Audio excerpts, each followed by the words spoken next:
नमस्कार, न्यूज देख रहे हैं आप। आपके साथ मैं हूं सुधांशु शेखर। आपको बता दूं कि केबीसी अपना 25वां सालगिरह मना रहा है और इस अवसर पर कई स्पेशल एपिसोड भी शूट किए जा रहे हैं, जिसे दर्शक बेहद ज़्यादा पसंद कर रहे हैं। इस मौके पर ज्ञान का रजत महोत्सव के नाम से एक स्पेशल शूट भी किया जा रहा है, जिसमें केबीसी के पुराने करोड़पतियों को बुलाया जा रहा है। जी हाँ, वो सभी करोड़पति जो केबीसी के मंच पर एक बार फिर से हॉट सीट पर पहुंच रहे हैं, वो सभी अपने पुराने किस्से को केबीसी के मंच से साझा कर रहे हैं, जिसे दर्शक बेहद पसंद कर रहे हैं। सदी के महानायक भी उनके साथ अपनी पुरानी यादों को ताज़ा कर रहे हैं और पुराने जितने भी करोड़पति हैं जिनको जिनको बुलाया जा रहा है, वो सभी मंच पर आकर उन्होंने जो पुराना गेम खेला था, उनके पास जो चुनौतियां थी और आज वो किस जगह पर हैं, आज उसकी जीवन कैसे बदली है, उस कहानी को वो केबीसी के मंच से साझा कर रहे हैं, जिसे दर्शक बहुत ही ज़्यादा पसंद कर रहे हैं। अब मैं आपको विस्तार से बताऊंगा कि किन किन करोड़पतियों की ज़िंदगी अब तक बदली है और आज वो क्या क्या कर रहे हैं और किसे किसे अब तक केबीसी के मंच पर एक बार फिर से बुलाया गया है। प्लीज़ वीडियो पूरा देखिएगा, उससे पहले वीडियो स्किप मत कीजिएगा। वैसे तो केबीसी ने कई लोगों की ज़िंदगी बदल दी, कई लोगों के सपने को साकार किया। केबीसी के मंच पर वैसे तो कई लोग आए, सैकड़ों लोग आए, उनमें से कुछ लखपति बनकर गए तो कुछ करोड़पति बनकर गए, लेकिन कुछ इतने लकी भी निकले जो आज केबीसी के मंच से जो रकम जीते, उस रकम का सदुपयोग करके आज वो ज़िंदगी की एक अलग ऊंचाइयों को छू रहे हैं और अपनी अलग क्षेत्र में अलग पहचान बनाए बैठे हैं। जी हाँ, आज मैं उन्हीं लोगों की बात करने जा रहा हूँ।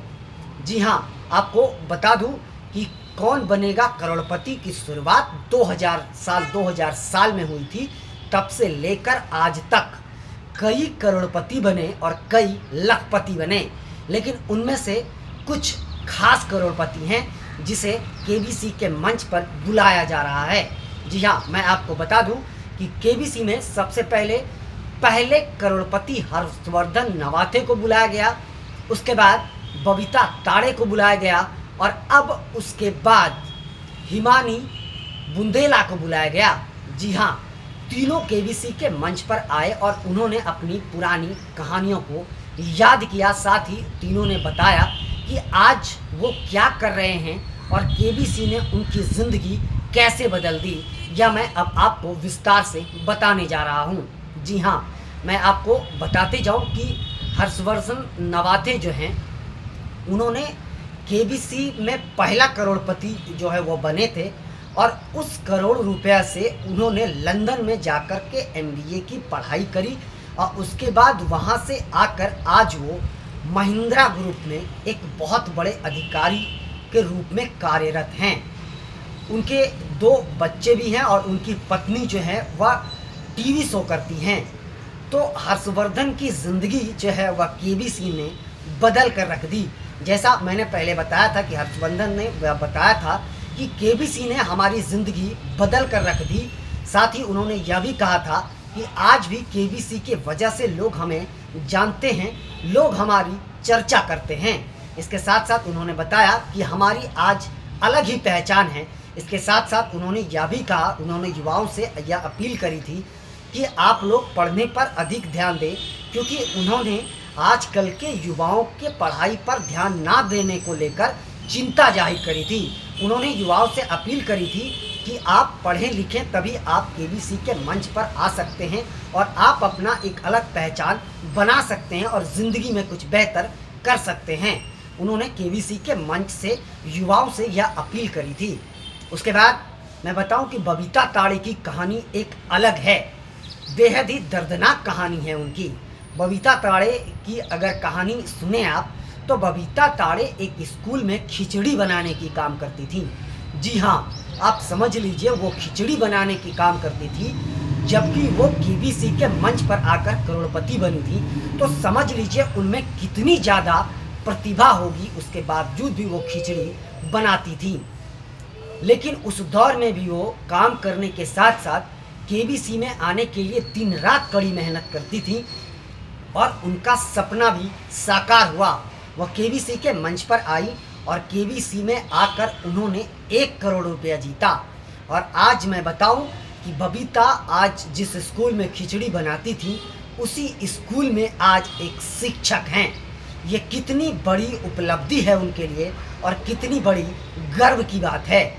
जी हाँ, तो बबीता ताड़ी की ज़िंदगी केबीसी ने इस तरीके से बदली थी।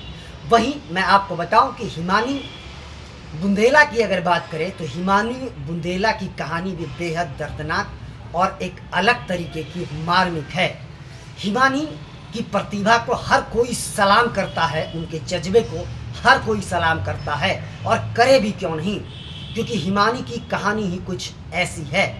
जी हाँ, मैं आपको बताऊं कि हिमानी जो है वह दृष्टिदोष है उन्हें, और वो पहली दृष्टिदोष करोड़पति बनी हैं। जी हाँ, मैं आपको बताऊं कि हिमानी की को आँख में समस्याएं हैं और वो पहली दृष्टिहीन जो है दिव्यांग करोड़पति बनी थी। आज हिमानी की ज़िंदगी केबीसी ने बदल कर रख दी है। हिमानी ने बताया कि केबीसी ने मुझे वो दिया जो मैंने कभी सोचा नहीं था। मेरा सपना साकार हुआ तो केबीसी की वजह से। उन्होंने कहा कि केबीसी ने मुझे वो दिया जैसे मानो कि मुझे एक नया जीवन मिल गया है और उस जीवन का आज मैं बहुत ज़्यादा ही लुत्फ़ उठा रही हूँ। उन्होंने कहा कि ज़िंदगी मेरी इतनी अधिक बदल दी केबीसी ने कि शायद मैं वो बयां नहीं कर सकता। इस दौरान वो सदी के महानायक अमिताभ बच्चन से जब बातें शेयर कर रही थी तो उस दौरान वो थोड़ा भावुक भी नज़र आ रही थी, क्योंकि उनके आंखों में वो चीज़ें साफ झलक रही थी कि क्या उनकी जीवन थी और केबीसी ने उनकी ज़िंदगी को किस तरीके से पलट कर रख दिया। इसी उन्हें देखकर वही कहानी याद आती है कि भगवान जिसे देते हैं छप्पर फाड़ कर देते हैं और जिनसे लेते हैं उनका सब कुछ ले जाते हैं। तो शायद हिमानी की ज़िंदगी में कुछ ऐसा ही हुआ है। जी हाँ, इस दौरान हिमानी ने केबीसी की पुरानी कहानी को याद किया। सदी के महानायक अमिताभ बच्चन ने भी उनके साथ ढेर सारी बातें करी। हिमानी के बारे में मैं बताऊं कि हिमानी आज एक प्राइमरी स्कूल में शिक्षक हैं और वो दिव्यांग बच्चों को उनके जीवन यापन को लेकर उन्हें बताती हैं, सिखाती हैं, दिशा देती हैं। तो एक बेहतरीन काम करती हैं हिमानी, और वाकई ऊपर वाले ने उन्हें इसलिए बनाया है कि वह एक ज़रूरतमंद लोगों की मदद कर सकी। हिमानी के बारे में मैं बताऊं कि हिमानी ने जो 1 करोड़ रुपया जीते थे वो 1 करोड़ रुपया उन्होंने दिव्यांग बच्चों की मदद में लगा दिया था। उनका दिल कितना बड़ा है यह आप देखिए। दिव्यांग होने के बावजूद उनका दिल इतना बड़ा है कि वो अपने उस पैसे को दिव्यांगों की सेवा में लगा दिया और आज भी वो दिव्यांगों की ही सेवा करते हैं। भगवान हमेशा उनकी सहायता करते रहें, यही हमारी भी उनके लिए प्रार्थना है। जी हाँ, तो आज मैंने सुनाया कि केबीसी के जो करोड़पति पुराने करोड़पति थे उन लोगों ने किस तरीके से अपने जीवन को आगे बढ़ाया है और केबीसी ने किस तरीके से उनकी ज़िंदगी को बदला है। यह चीज़ें सभी ने केबीसी के मंच पर हॉट सीट पर बैठकर सदी के महानायक के सामने अपनी बातें साझा करी और ढेर सारी बातें इन लोगों ने अपने जीवन को लेकर करी अमिताभ बच्चन से। इस दौरान तीनों ने जो है नए युवाओं की नई पीढ़ियों को अलग अलग तरीके से एक मैसेज भी दिया। उन्होंने आज के जीवन में क्या करना चाहिए और किस तरीके की संघर्षरत उनकी जीवन रही और किस तरीके से केबीसी ने उनकी ज़िंदगी बदली, ये सारी कहानी तब से लेकर के आज तक की ज़िंदगी की कहानी उन्होंने केबीसी के मंच से साझा करी। इस दौरान कई बार ये सभी लोग भावुक भी हुए। अमिताभ बच्चन भी इन लोगों की कहानी सुनकर कभी बेहद खुश नज़र आए तो कभी वह भी भावुक होते हुए नज़र आए। इस दौरान वहाँ बैठे दर्शक भी बेहद मज़े से उनकी कहानियों को सुन रहे थे, क्योंकि तीनों की कहानियाँ बहुत ही शानदार है और सीखने के लायक है। इन तीनों से इंसान को, आजकल के इंसान को उनकी ज़िंदगी से, उनकी कहानी से सीख लेने की ज़रूरत है। ख़ास करके हिमानी और बबीता की ज़िंदगी की अगर बात करें इन दोनों की ज़िंदगी बेहद चुनौतीपूर्ण रही थी, लेकिन केबीसी ने आज इन दोनों के जीवन में सिर्फ खुशियाँ ही खुशियाँ भर कर रख दी है। हिमानी ने जो कहा, उन्होंने कहा कि मुझे एक नया जीवन मिल गया है और आज मुझे किसी चीज़ की कभी भी मलाल नहीं होती, मैं हमेशा खुश रहती हूँ। ये वजह केबीसी के वजह से है।